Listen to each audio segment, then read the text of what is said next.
Hey guys, कैसे हैं आप सब। तो आज हम इस वीडियो में जिस टॉपिक पे बात करने जा रहे हैं, जनरली इस पे कोई बात करता नहीं है, और अगर कोई करता है तो कुछ लोग उनका मुंह बंद करवा देते हैं। और कौन लोग, ये तो आपको इस वीडियो के एंड तक पता चल जाएगा। तो इस वीडियो को बिना स्किप किए एंड तक देखना, क्योंकि इस पे बात करना बहुत जरूरी है। और एक बात कि ये कोई रोस्ट वीडियो नहीं है, ये बस मेरे कुछ ओपिनियंस है जो मैं काफी टाइम से शेयर करना चाहता था, बट किसी ना किसी वजह से वीडियो डिले हो रही थी। पर कोई बात नहीं, जब जागो तभी सवेरा। तो और देरी किए बिना चलिए शुरू करते हैं। कास्ट की वजह से हमारी सोसाइटी में कितनी फूट है, ये बात हम सब जानते हैं। और हम सब बोलते हैं कि अगर ये सिस्टम ना होता तो बहुत अच्छा होता, और अगर अब भी ये सिस्टम हट जाए तो और भी अच्छी बात है। बोलते हो कि नहीं बोलते हो? बट तब क्या अगर मैं आपको कहूँ कि ये सिस्टम कभी खत्म होगा ही नहीं? जी हाँ, ये सिस्टम कभी खत्म हो ही नहीं सकता, क्योंकि खत्म तो ये तब हो जब हम खुद इसे खत्म करना चाहें। हमने तो यार जेंडर के बेसिस पे लोगों को डिवाइड कर दिया, कास्ट का सिस्टम तो हम कहाँ से ही हटाएंगे। वैसे आज की ये वीडियो कास्ट के ऊपर नहीं, बल्कि जेंडर, राइट्स और इससे रिलेटेड कुछ बातें हैं जो मैं इस वीडियो में कवर करूंगा। हो सकता है वीडियो थोड़ी लंबी चली जाए, तो ये वीडियो पूरी देखना और ध्यान से सुनना, नहीं तो तुम बाद में मुझे भी जज करने लगोगे। जिसे देखो वही आज के टाइम में कूल बनने के लिए पता नहीं क्या क्या कर रहा है। इंस्टाग्राम पे, फेसबुक पे कुछ लड़कियां तो लड़कों पे वीडियोस भी बना रही हैं कि लड़के ऐसे हैं वैसे हैं, उनका अलग अलग तरह से मजाक बनाया जा रहा है, और हम कुछ कर भी नहीं सकते। क्यों? क्योंकि हम बॉयज हैं और इनके पास है वुमेन कार्ड। स्टार्ट करते हैं डिफरेंस से। Difference between boys and girls. यार देखो, लड़के लड़कियों में बहुत सा डिफरेंस होता है, शारीरिक और मानसिक दोनों तरह से। जहां लड़के 13 साल के बाद मैच्योर होना शुरू होते हैं, वहीं लड़कियां 11 साल की एज में मैच्योरिटी को छूने लगती हैं। पर उन्हीं में से कुछ लड़कियां ऐसी होती हैं जिनके दिमाग का विकास रुक सा जाता है और वो कभी मैच्योर ही नहीं हो पाती। वो लड़कियां कोई मिल गया के रोहित मेहरा जैसी हो जाती हैं, जो शरीर से तो बड़ी हैं, वैसे 40+ है, पर दिमाग उनका अभी भी बच्चों वाला है। और यही लड़कियां बड़ी होके कहलाती हैं स्यूडो फेमिनिस्ट। सुन मेरी बात, इट्स हर चॉइस। और इसमें कोई ऑफेंड होने वाली बात है नहीं, बट अगर आप ये बात सुन के ऑफेंड हो गए हो तो बधाइयां, आप स्यूडो फेमिनिस्ट हो। आसान भाषा में समझाऊं तो स्यूडो फेमिनिस्ट वो लोग होते हैं जो सोचते हैं कि लड़कियों के पास ज्यादा राइट्स एंड पावर्स हैं, और अगर नहीं है तो इन्हें मिलनी चाहिए। इनके हिसाब से सारी मर्द जात कुत्ती है, ऑल मैन आर डॉग्स, लेकिन ये भूल जाती हैं कि इनके भाई और पापा भी उसी जात में आते हैं। Hello, my papa is not a dog, is a गाय। और 4 पैर वाला गाय नहीं, GUY वाला गाय। But the real thing is that they look for bad in a good guy and for good in a bad guy, and they end up settling for the bad one, and then they say things like all men are dogs. चोट दिए भैया जी आप तो। And in pseudo feminist ने ही ज्यादा काम खराब कर रखा है। वो समझती है कि वो सब जानती है और काफी समझदार है, और सबको नीचा दिखाने की कोशिश करती हैं। और साइंटिफिक टर्म में बताऊं तो सुपरफिशियल लोग, लड़कों पे उल्टे सीधे मीम्स बनाना, लड़कों को गलत बोलना, उनको अपनी जूती की मैल समझना, यही इनका काम है। हाँ, हम मजाक को मजाक की तरह लेते हैं दीदी, पर जब ऐसा मजाक आप लोगों के साथ हो जाता है तो आप क्यों इतना ऑफेंड हो जाती हो?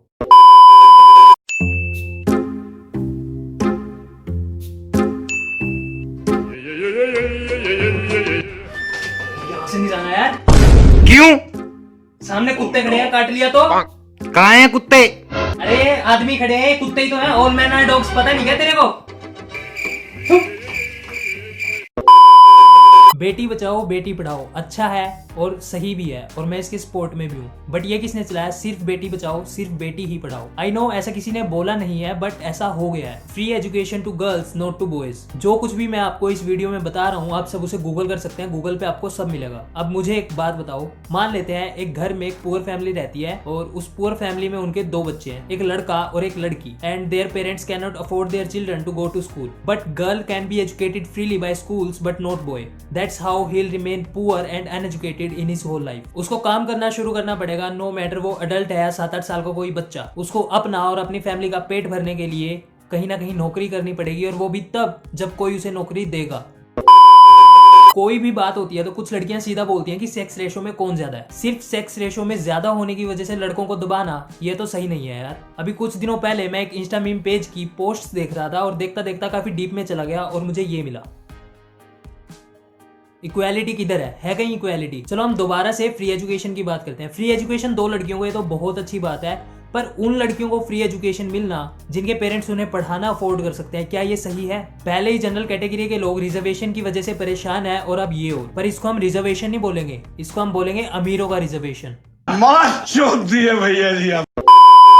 और रही बात इसकी, अब कुछ लोग बोलेंगे कि कई लोग अपनी लड़कियों को पढ़ाना अफोर्ड तो कर सकते हैं पर पढ़ाते नहीं है क्योंकि उनकी सोच पुरानी है। तो मैं तुम्हें बता दूं कि अगर कोई आदमी अपनी बच्ची को पढ़ाना नहीं चाहता तो ना तो वो फ्री होने पे पढ़ाएगा और ना ही पैसे देने के बाद, तो ये बात तो छोड़ ही दो तुम। और अगर बात यहाँ सेक्स रेशो की है तो यार जिसको लड़की घर की लक्ष्मी लगती है वो अपनी बच्ची को बचाएगा ही चाहे कुछ भी हो जाए, और जिसको अच्छी नहीं लगती तो यार तुम उसकी सोच फ्री एजुकेशन देके तो नहीं बदल सकते, इतना तो हम सब जानते हैं यार। इससे अच्छा तो उन बच्चों को फ्री एजुकेशन दे दो जिनके पेरेंट्स उन्हें पढ़ाना अफोर्ड नहीं कर सकते। मैटर नहीं करता कि वो लड़का हो या लड़की, और फ्री एजुकेशन नहीं तो एटलीस्ट ऐसे बच्चों को फ्री कंसेशन तो मिलना ही चाहिए।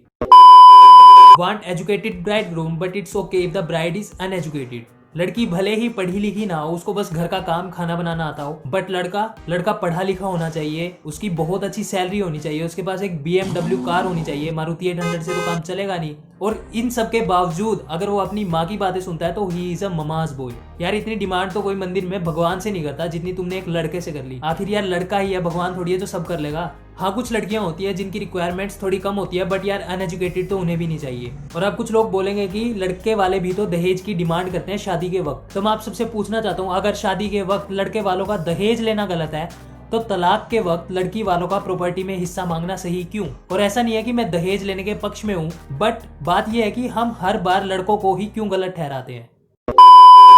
No girl want their husband uneducated. लड़की अगर पढ़ी लिखी भी हो तब भी उसको पढ़ा लिखा ही लड़का चाहिए जो अच्छा कमाता हो। लड़की ने तो पढ़ लिख के मेहनत की है पढ़े लिखे लड़के से शादी करने के लिए, लड़के थोड़ी ना मेहनत करते हैं, उनको तो अच्छी सैलरी ऐसी मिल जाती है और फिर भी वो अनएजुकेटेड गर्ल से शादी कर लेते हैं। और अगर तुम्हारे मन में भी एक ख्याल आ रहा है कि तुम लड़कों को भी क्या जरूरत है अनएजुकेटेड गर्ल से शादी करने के लिए, तुम्हें किसने फोर्स किया है, तुम भी कर लो पढ़ी लिखी से शादी, तो मैं तुम्हें बता दूं तुम्हें ना इलाज की जरूरत है, तुम्हें ना टीके लगेंगे, टीके। बात यह है कि जब एक एजुकेटेड लड़का एक अनएजुकेटेड लड़की से शादी करके उसको संभाल सकता है तो एक एजुकेटेड लड़की अनएजुकेटेड लड़कों से दूर क्यों भागती है? कभी कभी कुछ लड़कों को फैमिली प्रॉब्लम्स की वजह से स्टडी छोड़नी पड़ जाती है, but who cares, fucking nobody is interested in a loser man. और ऐसा बोलते हैं ना कि हर सक्सेसफुल मैन के पीछे एक औरत का हाथ होता है, सही है, पर कुछ लड़कियां जाती उन्हीं के पीछे हैं जो सक्सेसफुल हो, जो सक्सेसफुल नहीं होता उन्हें तो लड़कियां मिलती ही नहीं। फॉर एग्जाम्पल, तुमको किसी सेलिब्रिटी का प्रपोजल आ जाए तो तुम उसे मना करोगी? बिल्कुल भी नहीं। क्यों? क्योंकि वो सक्सेसफुल है। समझ रहे हो ना? बाकी कुछ और भी लोग हैं जो इस बारे में शेयर करते हैं कि क्यों हम लड़कों को सब जगह गलत ठहराया जाता है और क्यों हमको जीने के लिए हद से ज्यादा स्ट्रगल करना पड़ता है। इसमें इस बंदे ने बहुत ही आसान भाषा में बताया हुआ है कि क्यों हम लड़कों को खुद को प्रूव करना पड़ता है और सक्सेसफुल होना पड़ता है, क्योंकि हमारे पास और कोई चॉइस ही नहीं है। सच में बहुत ही कम औरतें ऐसी हैं जो घर का खर्चा अकेले चलाती हैं, नहीं तो सब जगह हस्बैंड वाइफ मिलके चलाते हैं। पर ऐसे आदमी से कोई लड़की शादी नहीं करना चाहेगी जो कोई काम धंधा ना करता हो और सारा दिन खाली घर पे बैठा रहता हो। If a boy goes to the police station and asks for a FIR against a boy or girl who raped him, abused him or sexually assaulted him, nobody will listen to him seriously and खुद उसी को गाली देंगे और भगा देंगे। जी हाँ, सही सुना आपने, लड़कों के भी रेप होते हैं, बट ये बात तो कभी हमारे सामने आई नहीं ना, क्योंकि हम लड़कों पे ध्यान ही नहीं देते। But if a girl accuses any boy तो बिना सोचे समझे उस पर आरोप भी लग जाता है, उसका पॉइंट भी नहीं सुना जाता और सबसे डेंजरस उसकी आइडेंटिटी भी रिवील हो जाती है। Fuck the moral values. Some recent cases, a Delhi boy Manav Singh committed suicide because of fake allegations by a girl. Aman Besla committed suicide because of fake rape threats. I know आप सब लोगों में से बहुत लोगों को पता होगा, बट बहुत से लोग ऐसे हैं जिनको इनके बारे में पता भी नहीं होगा। और गलती बस हमारी नहीं है, मेन स्ट्रीम मीडिया की भी है, जो बस सेलिब्रिटीज ने क्या खाया, क्यों खाया, कहाँ खाया, यही सब दिखाती है। और अगर आपको नहीं पता कि मानव सिंह और अमन बेस्ला कौन है तो इनके बारे में गूगल पे पढ़ लेना। All boys are fuck boys and girls are angels, independent women और पापा की परी। जी हाँ, हम एक ऐसे देश में रहते हैं जहाँ 9 एक्स बॉयफ्रेंड रह चुके दीपिका पादुकोण को हम इंडिपेंडेंट वुमेन बोलते हैं और 8 एक्स गर्लफ्रेंड रह चुके रणबीर कपूर को हम फक बॉय बोलते हैं। और इतना ही नहीं, अगर कोई लड़का 5 GFs घुमा रहा है तो वो गलत है और लड़की उसको 2-4 रैपट मार भी सकती है। बट अगर कोई लड़की 5 BF रखे देन It's her choice. जरा ये देखिए, जितने भी आपके एक्स बॉयफ्रेंड्स हैं उनको आपको पीटना पड़ा या मारना पड़ा? चारों को, एक भी नहीं, 4। सर 4 नहीं है, बहुत है। 4 वो हैं जिनको मैंने मारा है। तो किसने कुछ कहा था? हाँ, कुछ ना मतलब होता है कि रिलेशनशिप में आप कुछ भी कर देते हो और कुछ भी बोल दोगे। कैसा लगा मारने के बाद? मजा आया था? हाँ। पर मैंने फिर उसको चाटा लगा दिया। सुन मेरी बात, it's her choice. Nobody gives you the fucking right to slap a girl. Who the fuck are you to expect anything from anyone? Who the fuck are you? Let's say I'm angry, motherfucker. Sir अगर मैंने Be a mirror, fucking reflection of me. अगर आपने गलती की है Fucking dickhead. मुझे यार किसी से कोई हेट नहीं है, बट जो गलत है वो गलत है, और गलत को गलत बोलना गलत नहीं है मेरे भाई। जब सारी जगह इक्वालिटी है तो यहाँ क्यों नहीं? अगर 5 GF साथ होना गलत है तो 5 BF साथ होना सही क्यों? All the pseudo feminist here I am asking you. बहुत सी लड़कियां बोलती हैं कि लड़के उनकी रिस्पेक्ट नहीं करते। उससे पहले आप ये देखिए। Ladies, if you want a man who's gonna love you, a man who's gonna appreciate you, a man who's gonna bring you home to his family, a man who is gonna respect you, you gotta first respect yourself. You can't be out here on social media shaking your ass and posting booty pics left and right. What man is gonna see you as wifey? What man do you think is gonna take you seriously? What man do you think is gonna wanna bring you home to his family? Of course, he's going to want to take advantage of you. He's going to want to use you. He's going to see you as an object. Why? Because you first gave him that impression of who you were. It's not for the views. It's not for the likes. Because it's deeper than that. And as much as you may think, yeah, those are important, to him, it's who you are on the inside. And it's a reflection of you on the outside. So if you want to attract that right man, you got to respect yourself. जिनको नहीं समझ आई उनको बता दूं कि ये बंदा बहुत ही साफ शब्दों में बोल रहा है कि दूसरों से रिस्पेक्ट करवाने से पहले खुद की रिस्पेक्ट करना सीखो। बात सिर्फ ज्यादा लाइक्स और फॉलोअर्स की नहीं है, बात है कि कौन आदमी तुम्हारी ऐसी वीडियो देखने के बाद तुम में अपनी फ्यूचर वाइफ को देखेगा और अपने घर वालों से मिलवा सकेगा। ये सब करके तुम खुद को एज एन ऑब्जेक्ट प्रेजेंट कर रही हो सबके सामने, और सामने वाला भी तुमको एज एन ऑब्जेक्ट ही ट्रीट करेगा। लोगों के सामने खुद को ऑब्जेक्टिफाई कर दिया, और अगर किसी ने इस चीज पे कमेंट कर दिया तो तुम बोलती हो कि तुम होते कौन हो हमें ऐसे बोलने वाले। ये हिपोक्रेसी नहीं तो और क्या है? मार चोद दिए भैया जी आप। जैसा कि आपने इस वीडियो में देखा कि इसमें लड़की खुद को ही ऑब्जेक्टिफाई कर रही है, ना कि अपने ब्यूटीफुल होने का ब्यूटीफुली प्रेजेंटेशन। अगर आप ब्यूटीफुल हो तो उसको इस वे में प्रेजेंट करना ये तो जरूरी नहीं है। Models do decent ramp walk and present their beauty in a very beautiful way. और ऐसी वीडियो से तुमने लोगों को अट्रैक्ट तो कर लिया, पर लोग तुम्हें बस एक एंटरटेनमेंट के लिए देखेंगे, और कैसा एंटरटेनमेंट वो तुम सब अच्छे से जानते हो। अच्छा एक बात बताओ, तुमने अपनी ऐसे ही ऐस हिलाते हुए वीडियो डाल दी और वो वायरल हो जाए, और उससे अगले ही दिन तुम अपने घर से बाहर निकलो, और जिन लोगों ने तुम्हारी वो वीडियो देखी है तो तुम उनसे क्या एक्सपेक्ट करोगे कि वो तुम्हारी ऐस की तरफ नहीं देखेंगे? तो तुम बिल्कुल गलत हो, क्योंकि उनको ऐसा करने के लिए तुम ही ने मजबूर किया है। तो यार पहले खुद की रिस्पेक्ट करना सीखो, उसके बाद दूसरे लोग तुम्हारी रिस्पेक्ट करेंगे। और यार सोशल मीडिया पे ना हम सबको सब देखते हैं कि हम क्या कर रहे हैं। अच्छी अच्छी चीजें डालने से कुछ हो जाएगा क्या? फॉलोअर्स थोड़े कम होंगे बट रिस्पेक्ट तो ज्यादा रहेगी। और ये तो कुछ भी नहीं है, तुमने बहुत से लोगों की वीडियोस तो देखी भी होंगी इंस्टा वगैरह पे, जो लाइक्स और फॉलोअर्स के लिए पता नहीं क्या क्या कर देते हैं। यार मैं तुम सबसे बस एक ही बात कहना चाहूंगा कि साड़ी हमारी भारतीय संस्कृति को दर्शाती है। इसको गलत तरह से पहनना भारतीय संस्कृति का मजाक उड़ाना है। अगर तुमने साड़ी नहीं डालनी तो मत डालो, बट इसको गलत तरह से पहन के हमारी भारतीय संस्कृति का मजाक मत बनाओ प्लीज। और इंस्टा पे ही नहीं, बॉलीवुड में भी ऐसा हो रहा है। अबे गाना किसने चला दिया पीछे से? बॉडी शेमिंग, ये वर्ड अभी कुछ टाइम पहले ही बहुत चर्चा में आया था जब यूट्यूब वर्सेस टिकटॉक स्टार्ट हुआ था। उसमें कुछ टिकटॉकर्स ने कितनी आसानी से बोल दिया था कि हम लड़के कैसे लड़कियों की बॉडी शेमिंग करते हैं। तो मैं उन्हें बता दूं कि हम लड़के ही नहीं, लड़कियां भी बॉडी शेमिंग करती हैं। यार मुझे ना यार फिट लड़के बहुत पसंद है, ये देखियो सड़क कुपोषण का शिकार। यार मुझे तो ना यार लंबे लड़के बहुत पसंद है, ये देखियो नाटा सा। यार मुझे तो ना यार गोरे लड़के बहुत पसंद है, ये देखियो इतना काला है, अगर इसकी शक्ल नेशनल टीवी पे दिखाए ना सारे देश की नजर उतर जाए। यार यार यार यार यार यार और हम लड़कों की ही नहीं, लड़कियां लड़कियों की भी बॉडी शेमिंग करती हैं। पर पता नहीं हमारी सोसाइटी हर बार लड़कों को ही क्यों गलत ठहराना चाहती है। अच्छा चलो मान लेते हैं कि कुछ लोग करते हैं बॉडी शेमिंग लड़कियों की, जो कि बिल्कुल गलत बात है, पर उनके दिमाग में ये बात आती कहां से है? सोचा है कभी? मैं बताता हूँ। मान लो 10 लोग साथ में रेस लगा रहे हैं, और ऑब्वियस है कि 1 से लेके 10 पोजीशन तक हर एक पोजीशन पे कोई ना कोई होगा, राइट?